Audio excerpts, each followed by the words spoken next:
In today's Leeds news, Rothwell signs on, Max Dean adds more value to Leeds, under-21s lose to Bradford first team, and Meslier staying put.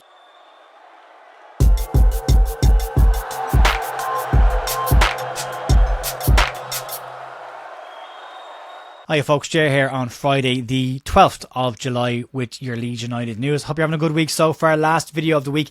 Didn't get the podcast out last night, and I possibly might not get it out tonight either. I've got a bit of work came in that I need to do, so hopefully I will get that done at some point today. We'll get it up for the weekend. If not, I'll do something tomorrow and get that out for those who want the weekly podcast. It was an interesting evening yesterday. We were told that we were signing a player in the next 48 hours, and then out of nowhere, a signing is done. I did say yesterday that when it goes very quiet at Ellen Road with the 49ers, something is happening, and then lo and behold, Leeds go and confirm their third signing of the summer, and we'll get into that, and we'll start with that, and we'll start off with Joe Rothwell. In a very swift and quiet move yesterday, Leeds United confirmed the signing of Joe Rothwell on a season-long loan from Bournemouth. The 29-year-old will add some experience to Daniel Farke's midfield, an attribute that Farke vocally expressed at the end of last season. He also adds height that Farke wanted, as he is 6'1", and gives Leeds an alternative in midfield in a situation where Leeds were light on central options going into the playoffs last year. Leeds had no central midfielder on the bench in the playoff final, so that will add more depth to an area that really needed, but it also adds a different type of profile to Leeds United midfield. At the moment, with Ilie Groove, Ethan Ampadu and Glenn Kamara, we've got three pretty deep lying central defensive midfielders who aren't known for getting goals and moving forward. Rothwell is a progressive passer. He's not known for being incredibly fast or overly defensive, but he does pass the ball quickly and moves it forward more often than not. He will add box-to-box 8 that Leeds have been missing over the past year. With this as well, it also gives Leeds rotational options. It doesn't mean he's going to start every game. I know it's not the most exciting signing for a lot of people, but it is a sign that ticks an awful lot of boxes that Leeds would have needed next season. The experience, the height, and the progressive passing. He scored 4 goals last season in 20 games for Southampton in what was described as an underwhelming loan at the time. But he did manage to outscore the entire Leeds United midfield in half a season, so he adds that as well. Russell Martin at Southampton has described him as an excellent midfielder who is fantastic in front of goal. And if you check out Lockie Leeds' breakdown on the player yesterday, you'll see that he does tend to shoot an awful lot when he's in and around the box. Did score a goal a month last year. I think he got the EFL goal of the season by the end of the year as well for his goal against Huddersfield. So he does add some areas there. Rothwell becomes Leeds' third signing of the season after Alex Cairns and Joe Rodon signed on, and it moves Leeds forward. Leeds didn't make their first signing last season until July 19th. So that means Leeds are already 7 days ahead of schedule with their first signing and have 3 in the door already. This closes off that midfield position for Leeds and allows them now to move on to other priority areas like the fullback areas and potentially the wide areas of the pitch. There was some confusion around this last night when the deal was announced. Adam Pope at the BBC and The Athletic said that there was an option to buy in the 1-year loan. However, Baron Cross and Graham Smith in their pieces said there was no option to buy and it was a straight up loan. I spoke to a BBC journalist in Bournemouth yesterday who clarified the situation and said that the information he received from Bournemouth was that there was an option to buy in the deal, and I think Leeds have clarified that as well. So there's an option there. It's not an obligation. It's a smart move. If it doesn't go the way Leeds want it to go, Leeds can move away from him at the end of the season. If he does well and becomes a mainstay in the team, Leeds can lock him down next season. He's a player that does have top flight experience with Bournemouth as well, having played quite a few games there, and a ton of experience at the top end of the Championship as well. It adds a lot of experience. It's not an exciting signing, but it is a sensible signing, and that's how the 49ers tend to operate. It's a position that was needed to be filled. He adds a new profile there. Ticks a box. Move on to the next one. There won't be a huge amount of exciting signings until the bigger players that Leeds have potentially leave. If it's a case that a Somerville or a Nanto goes, Leeds will have said that they will replace them with a similar profile of player, and they're the more exciting signings. But right now it's about fleshing out the squad. If you look at this from a replacement perspective, Jamie Shackleton has moved on from the midfield areas and you've replaced him with Joe Rothwell, which is an upgrade on that position.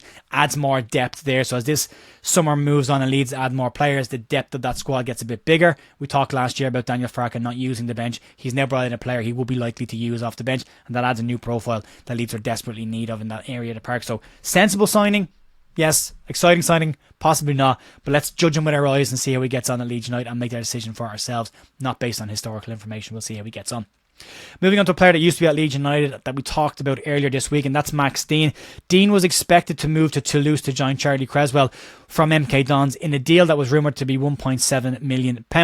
In his contract, there is a sell-on clause for Leeds, meaning Leeds would get 50% of any future sales of the players, which means Leeds would come out of this deal with £850,000 in their pocket. However, since that story, Dean has now signed officially for Genk in Belgium and has signed for the club for £2 million, meaning Leeds will now receive £1 million from that sell-on. It's an excellent deal for Leeds in that perspective.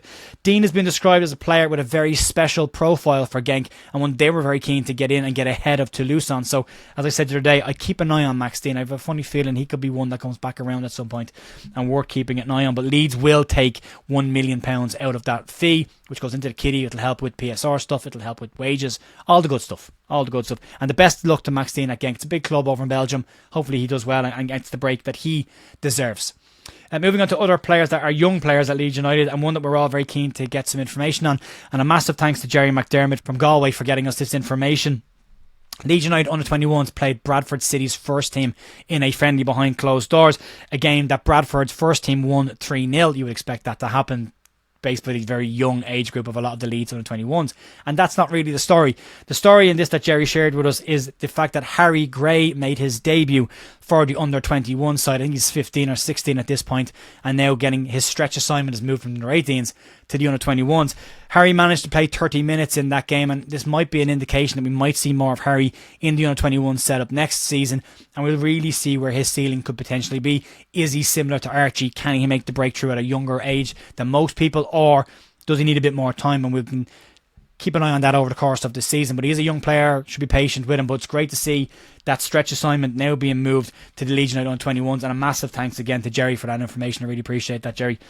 And then finally today, moving on to a story that's been limping around for a little bit, and that's the future of Illan Meslier. Marseille have been linked with a move for Meslier for the bulk of this summer, but appears now that the French keeper will be staying put at Leeds United, at least for the time being. Marseille were in the market for a new goalkeeper after their first choice keeper, Paul Lopez, was linked with a move away to Como in Italy. According to Canaries 7, as well as other outlets in France, they claim that Marseille have now moved on to other goalkeeping options for a cheaper fee. Leeds United rate Illan Meslier at anything in and around £20 million due to the experience he has and the amount of games under his belt at this point in England, but also the young aged player and potential that he has into the future. However, Marseille have decided to look at Las Palmas goalkeeper Alvaro Velay, who would only cost them £9 million, a significant discount on what Leeds were looking for Meslier. What should be said on this in a bit more detail is there has been other stories that have gone around this week about the Illan Meslier situation, and some publications have claimed that the story linking with Illan Meslier with a move to Marseille was not only untrue, but in some cases completely made up. Again, that leans back to the stuff that we said earlier this month around checking the sources and making sure the story comes from a reputable source. However, that's not exactly 100% sure. But as I said, some claimed that was completely made up. But at this point, all we know is that Illan Meslier's immediate future will stay with Leeds United, and we'll see what happens as the summer goes on. But again, it just shuts off that position as one that Leeds need to think about and worry about. You want Leeds to focus on the problem areas they've got right now, and getting these small ones boxed off is a relief. At least we know we've got a goalkeeper next year, whether we like him or not, or people rate him or not. I still think he's good enough for the Championship. So no issue for me there. It closes that one off. At least for now, we move on. Interesting stories going on this morning. Sam Rodon's doing it again with baiting the Leeds United fan base, putting a drawn picture of Joe Rodon in the brand new Leeds shirt beside a picture of Connor Roberts in the brand new Leeds shirt as well. So whether that is an indication that Roberts is coming back, or it's just a nice picture that Joe has decided to share, we'll find out. That Sam has decided to share, I should say. We will find out. As I said, I'll try and get a podcast out tonight if I can. A bit of work to do now, and then hopefully I'll get something out in the afternoon.